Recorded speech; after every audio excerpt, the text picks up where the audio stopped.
Pranaya Godari Telugu film review by allrounder star Ballem Venumadhav. Cinema review వచ్చి 2 గంటల 28 నిమిషాలు. యూఏ సర్టిఫికేటు 13 డిసెంబర్ 2024న ఈ సినిమా విడుదలైంది. ఇక ఇది ఒక ఆంధ్రప్రదేశ్లోని ఒక పల్లెటూరులో జరిగిన కథగా ఈ సినిమాని రూపుదిద్దుకున్నారు. తర్వాత సదన్ హసన్ ఈ సినిమాకి హీరో కాగా, ప్రియాంక ప్రసాద్ ఈ సినిమాలో heroine. Dialogue king Sai Kumar ముఖ్య పాత్రలో నటించినటువంటి సినిమా ఇది. పృథ్వీ ఇందులో నీకు నాకు ఏంటి డిఫరెన్స్ ఒక ఎకరమేగా అనే డైలాగు ఉంటుంది. అట్లాగే కాపుగా పెద్దరాయి టైపు పెద్ద కాపులాగా సాయి కుమార్ పాత్ర ఉంటుంది. అతనికి ఆపోజిట్ పాత్రలో పృథ్వీ బాగా రాణించాడు. జబర్దస్త్ రాజమౌళి ఈ సినిమాలో గోచి పాత్రలో నటించాడు. గోచి మీదే ఉంటాడు. కొంచెం అటు ఇటు అయితే ఏమైనా కనబడతాయేమో అనేంత డేంజర్గా ఉంటుంది అతని గోచి. కథలో చెప్తారు కూడా, ఇది గోచి ఎప్పుడు ఊడిపోతుందో తెలియదు ఇతందని. ల్యాబ్ షరత్ తర్వాత సునీల్ రావినూతల తదితరులు నటించిన ఈ సినిమాకి మరి డైరెక్టర్గా తన వంతు బాధ్యతల్ని చక్కగా నిర్వర్తించాడు ఈ సినిమా దర్శకుడైనటువంటి పిఎల్ విఘ్నేష్. సో లింగయ్య పరమల్ల ఈ సినిమాకి నిర్మాత కాగా, మార్కండేయ పరమల్ల ఈ సినిమాకి సంగీత దర్శకుడు. సంగీతం చాలా ఆకట్టుకుంటుంది. పాటలు బాగా ఆకట్టుకునే విధంగా ఉన్నాయి. ప్రసాద్ ఈదర సినిమాటోగ్రఫీ చేసిన ఈ సినిమాకి కొడగంటి వేణు ఈ సినిమాకి ఎడిటర్గా వ్యవహరించాడు. నీ తోడు కావాలి ఎన్నాళ్ళైనా అంటే ఆ పాటలు అసలు ఒక్కసారి వింటే అలా పట్టుకునే పాటలుగా ఉన్నాయి. పాటలు బాగా ఆకట్టుకుంటాయి. ఇంకో పాట కూడా ఉంది, అది ఆకట్టుకునే పాట. ఇంకో పాట ఏంటంటే, గోదారి రంగుల్లో ఎన్నెన్ని వర్ణాలు, నీ తోడు కావాలి ఎన్నాళ్ళైనా. అంటే ముందు అంటే అందుకునే పాట ఎట్లా ఉంటుందంటే, నీ నవ్వు కావాలి ఎన్నాళ్ళైనా, నీ తోడు ఉండాలి ఎన్నాళ్ళైనా. ఆకట్టుకునే విధంగా అంటే పాట అలా వింటే ఇలా హమ్ చేయాలనిపిస్తుంది. అసలు ఒరిజినల్ లిరిక్ ఏంటంటే, నీ నవ్వు కావాలి ఎన్నాళ్ళైనా, నీ తోడు కావాలి కొన్నాళ్ళైనా, కాదంటూ అన్నానా ఏనాడైనా, కడదాకే నీతోనే ఉంటా నేను, కడదాకా ఉంటాను ఏమైనా ఏదేమైనా అంటూ పాడుతుంది అమ్మాయి. చాలా బాగుంది. నీ నవ్వు కావాలి ఎన్నాళ్ళైనా, నీ తోడు కావాలి కొన్నాళ్ళైనా, కాదంటూ అన్నానా ఏనాడైనా, కడదాకా ఉంటాను ఏదేమైనా. ఇది సాంగ్ చాలా బాగున్నాయి లిరిక్. సో ఆకట్టుకునే విధంగా లిరిక్స్ ఉన్నాయి. సో అందంగా సాగింది లిరిక్ కూడా. సో తర్వాత ప్రియాంక ప్రసాద్ ఈ సినిమాలో ఒక దగ్గర బ్రా చూపించి చన్లు ఇతనికి పెళ్లి చేసుకున్న అతనికి దీనికోసమే కదా నువ్వు చేసావని చెప్పి వీపు మనకు చూపిస్తారు. ఇది బ్రా ఇప్పేసి నిలబడుతుంది. ఆ షాట్ మనకు వెనుక నుంచి చూపించారు. తర్వాత మనకి కబడ్డీ ఆడేటప్పుడు అతని స్తన సౌందర్యం కొంత వంపి అక్కడక్కడ ఆమె ఫ్రెండ్స్ కూడా అందరూ అట్లాగే కనబడతారు. మనకు ఒక లేడీ కబడ్డీ ఒకటి ఉంది, ఇది గ్లామర్ ఉంది. అయితే ఇందులో ఫస్ట్ ఓపెనింగ్ ఏంటంటే, ల్యాబ్ షరత్ కుమారుడైనటువంటి ఇతను ఒక సిటీకి వెళ్తాను అని చెప్పేసి అనుకొని అతను ప్లేస్లో ఓ ఇంటర్వ్యూకి వెళ్తాడు. ఫస్ట్ ఇంటర్వ్యూకి వెళ్ళి అంటే ఇంటర్వ్యూ చేస్తాడు అతను. అక్కడ ఇంటర్వ్యూకి వచ్చిన గర్ల్ ఈ హీరోయిన్ ప్రియాంక ప్రసాద్. వచ్చిన తర్వాత ఎంబీఏ చదువుకొని ఈ ఉద్యోగం ఎందుకు వచ్చారంటే, ఆర్థిక పరిస్థితులు బాగాలేవంటే, సరే యూఆర్ సెలెక్టెడ్ అంటాడు. అయిపోయిన తర్వాత ఆమెకి కళ్ళు పడుతుంటాయి గోదావరికి వెళ్ళాలని. తల్లి అంటుంది, నేను గోదావరిలోనే నేను మొక్కుకున్నాను, అక్కడికి వెళ్ళాలి దేవాలయానికి. అంటే నేను ఒక క్లబ్కు వెళ్తున్నాను, నువ్వు అక్కడ వస్తే నేను తీసుకెళ్తానని చెప్పి బాస్ అంటాడు. బాస్ పిల్లాడు అంటే కొడుకు, బాస్కు కొడుకు, ల్యాబ్ షరత్ కొడుకు. మా అబ్బాయి మంచి పని చేశాడని ఆమెకు దగ్గుతుంటే ల్యాబ్ షరత్కి నీళ్ళు ఇస్తే అనుకుంటాడు, ఆమెను చూసి బాగుంది అనుకుంటాడు, కోడలుగా బాగుందని మనసులో అనుకుంటాడు. అనుకున్న తర్వాత ఇక్కడ హీరో నేను ఫస్ట్ ప్రపోజ్ చేస్తాడు, ఒక డ్యాన్స్ దగ్గరికి వెళ్దాం పబ్కి. అక్కడ మంచిగా కాళ్ళు గీళ్ళు చాపి హీరోయిన్, అక్కడ వ్యాంపు హీరోయిన్ బాగా చూపించింది. ఒక దగ్గర కాలు ఇలా పైకి లాగిన షాట్స్ అవన్నీ కూడా చాలా శృంగార భంగిమలు వేసింది. ఇంకో దగ్గర కూడా చాలా ఊపులు, ఆమె మెరుపులని ఇక్కడ వీళ్ళిద్దరూ ఎంజాయ్ చేస్తున్నట్టు, ఈ అమ్మాయి ఈ అబ్బాయి చూస్తూ హ్యాపీగా ఉన్నట్టు. అక్కడ కూడా కొన్ని కంటిన్యూటీలు మిస్ అయినాయి. ఏంటంటే ఒక దగ్గర కూర్చున్నాడు, ఈమె ఆడుతున్నాడు, మళ్ళీ వచ్చి కూర్చున్నాడు. సరే పాటలో లాజిక్ పక్కన పెడితే, ఇంకో దగ్గర ఏంటంటే ఇతను గడ్డంతో ఈ పార్ట్ ఉంటుంది. గత జన్మలో ఇంకొకటి గడ్డం లేకుండా ఉంటుంది, కానీ సాంగ్లో ఊహించినప్పుడు గడ్డంతో చూపించారు. ఈ అబ్బాయి ఏ మాట కామాట చెప్పాలి, గడ్డం లేనప్పుడు చాలా అందంగా ఉన్నాడు, గడ్డం ఉన్నప్పుడు అది రాకుండా ముఖం. కానీ అసలు సినిమా అంతా గడ్డం లేకుండా ఉండడం ప్లస్ అయింది సినిమాకి. పర్ఫార్మెన్స్ కూడా బాగా చేశాడు. అసలు ఊహించలేదు అంత బాగా చేశాడు అబ్బాయి. అబ్బాయి కన్నా కూడా హీరోయిన్ మొత్తం సినిమా తినేసింది. ప్రియాంక ప్రసాద్ ఈ సినిమాకి ప్రాణం. ఇంకా అసలు ఎటువంటి ఇది లేకుండా, డౌట్ లేకుండా ఒక మంచి నటి అని చెప్పడానికి ఎటువంటి మనం వెనుకపోవచ్చు. సదన్ హాసను, ప్రియాంక ప్రసాద్లు ఉన్నంతలో రాణించారు బాగా. సాయి కుమార్ తెలిసిందేగా, ఊరు పెద్దగా అతను ఒక పెద్దరాయి టైప్ పాత్ర. సో ఇక్కడేమైంది వీళ్ళు ఊరికెళ్లారు, గుడికెళ్లారు. అది వంతెన ఒకటి మూగ మనుషుల టైప్‌లో ఒక నావలో అక్కడి నుంచి రోడ్ దాటి అక్కడికెళ్లారు. వెళ్ళిన తర్వాత అక్కడ చూసిన తర్వాత అక్కడ ఒక పిచ్చోడిలాగా ఒక ముసలాయన ఉంటాడు. అతను వచ్చేసి గోసి అతని పేరు. "అరేయ్! సీనా, సీనా, సీనా" అని వస్తాడు. ఇతని పేరు సీను కాదు. సీను, సీను అని దగ్గరకొస్తాడు. వీళ్ళు రూ. 20 దానం చేస్తాడు.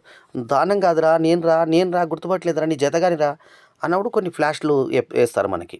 "ఎలాగైనా నీకిచ్చి పెళ్లి చేస్తామని" ఒకటి, "నేను నీ జతగానని" ఒకటి డైలాగులు వినిపిస్తారు. ఇక అక్కడి నుంచి కథలోకొస్తాం. కథలోకొచ్చినప్పుడు అప్పుడు సాయి కుమార్ ఇక్కడ ఊరి పెద్ద సాయి కుమార్ అంటూ సాయి కుమార్‌ని చూపిస్తారు. ఆ సాయి కుమార్‌కి మేనల్లుడు ఇతను. మేనల్లుడైతే ఇతను మిర్చి మాధవి ఈయన తల్లి. ఎవరి తల్లి? ఆ జన్మలో ఈయన తల్లి. మిర్చి మాధవి తన కొడుకుని తీసుకొని అక్కడికొస్తుంది. ఆయనెవరు? అన్నయ్య ఆమెకి. సో, అక్కడ మరదలుంటుంది. అక్కడ ఆయనకు భార్య ఎవరు? మన ప్రభావతి. ఈ ప్రభావతి గాని, సాయి కుమార్ గాని, ఈ తర్వాత మిర్చి మాధవి ఒక్క ఫ్రేమ్‌లో కనిపించారు. ఈ ముగ్గురు కూడా నాకు బాగా తెలిసిన వాళ్ళు కావడం. మిర్చి మాధవి గతంలో మన 'బల్లెం' సినిమా మీడియా డైరెక్టర్‌లో యాడ్స్ కూడా ఇవ్వడం. ఆమె 'దిల్సుఖ్‌నగర్‌లో' ఉన్నప్పుడే నాకు పరిచయం. అట్లాగే ప్రభావతి మా ఇంటికి నేను ఉప్పల్లో ఉన్నప్పుడు ఫస్ట్ ఇనీషియల్ డేస్‌లో నా దగ్గరికి వేషానికి కూడా వచ్చిన వ్యక్తి. డైలాగ్ సాయి కుమార్‌కైతే నేను అవార్డ్ ఇచ్చాను. వాళ్ళ ఇంటికి నేను వెళ్ళడం జరిగింది.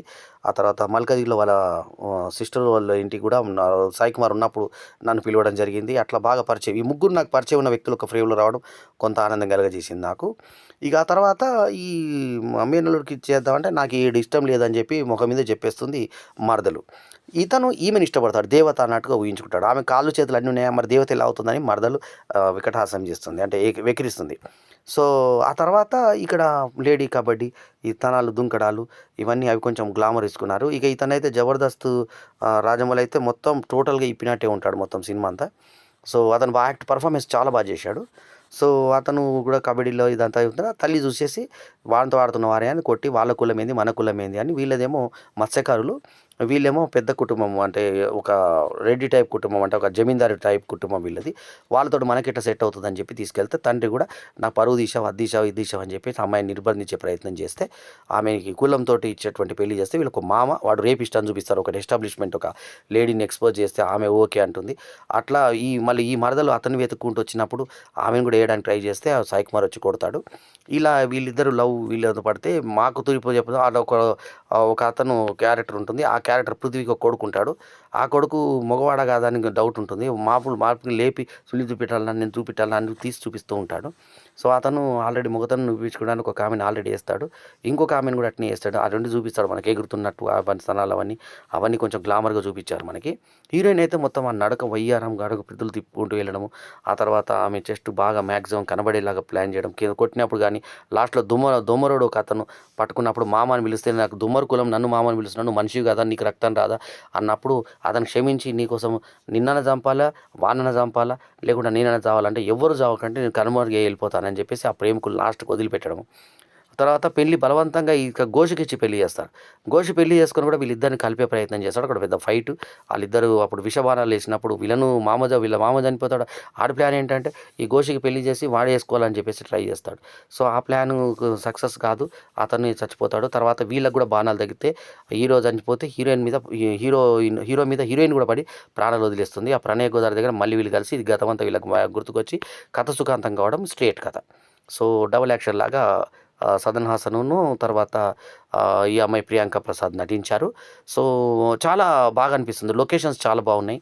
పాటలు ముఖ్యంగా బాగా ఆకట్టుకునే విధంగా ఉన్నాయి.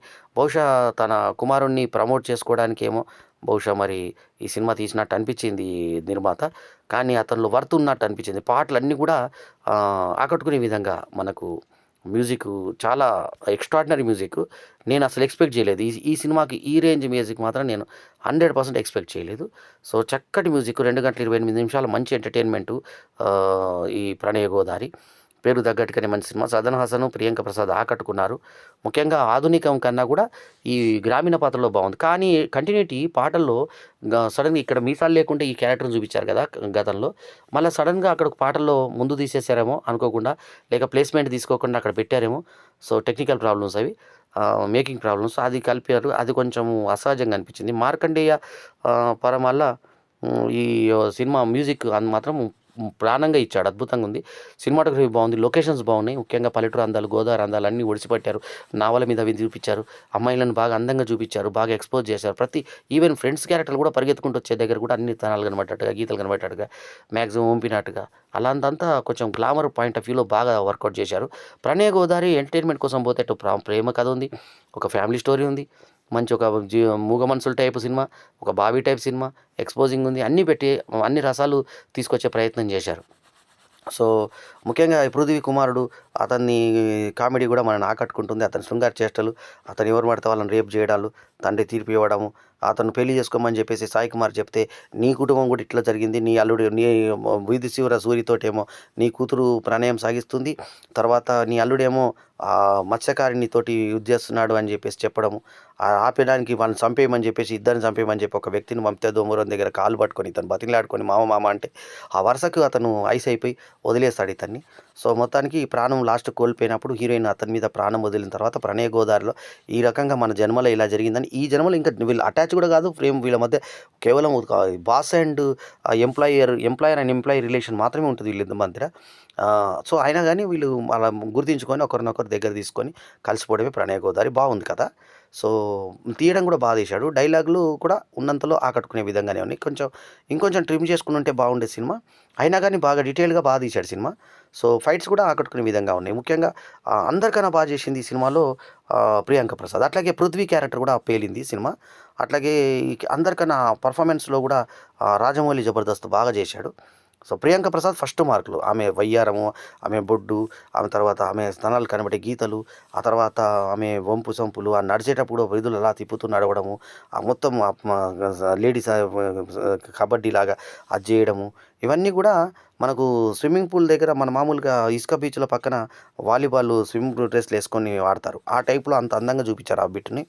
సో ఓవరాల్గా సాయి కుమార్ పర్ఫార్మెన్సు, లాస్ట్కు వీళ్ళిద్దరూ చనిపోయినప్పుడు ప్రాణత్యాగం చేసుకుని నీళ్ళకు మురారులో ఆ లేడీ వెళ్ళినట్టు, సుకన్య వెళ్ళినట్టుగా, శ్రీకన్య వెళ్ళినట్టుగా వెళ్ళిపోతాడు నోట్లకి, ఆ నీళ్ళలోకి వెళ్ళిపోయి ప్రాణత్యాగం చేస్తాడు. సో అట్లా బిఎల్ విఘ్నేష్ ఒక కొత్త రకం కథని పాత కథల మిశ్రమమైన ఉన్నంతలో కొంచెం కొత్తదనంతో చెప్పే ప్రయత్నమే చేశాడు. So glamour point of view Priyanka Prasad బాగా ఆడిన సినిమాకి సాయి కుమార్ ఎస్ఆర్ కళ్యాణ మండపం లాంటి సెంటిమెంట్ కనుక వర్కౌట్ అయితే కొద్దో గొప్ప ఈ సినిమా ఆడే సినిమా అవుతుంది. సో ఈ సినిమాకి నేను ఇస్తున్నటువంటి rating 3.75/5 is my review rating. ఈ రివ్యూ కనుక మీకు నచ్చితే లైక్ చేయండి, కమెంట్ చేయండి, షేర్ చేయండి. మ్యూజిక్ ప్రధాన ఆకర్షణగా వచ్చినటువంటి ఈ సినిమా మనకు టైం పాస్ మాత్రం ఖచ్చితంగా ఇస్తుంది. సో పుష్ప 2 అన్ని థియేటర్లో చూసి బోర్ అవుతున్న ప్రేక్షకులకి ఓ రిలీఫ్ లాగా ప్రణయ గోదావరి ఒక మంచి రిలీఫ్ ఇచ్చే సినిమా. ఆ టైటిల్ డిజైన్ కూడా ఇట్లా మంచిగా ప్రణయ గోదావరి అని చక్కగా ఇచ్చారు. సో ఓవరాల్గా ఈ సినిమాకి నేను ఇస్తున్న rating 3.75/5 is my review rating. ఈ రివ్యూ కనుక మీకు నచ్చితే లైక్ చేయండి, కమెంట్ చేయండి, షేర్ చేయండి. మా ఛానల్కు తప్పకుండా సబ్స్క్రైబ్ చేయండి. ఎల్లప్పుడు మీ ఆదరాభిమానాలు ఆశించే మీ ఆల్రౌండర్ స్టార్ బల్లెం వేణుమాధవ్. నమస్తే, జై హింద్.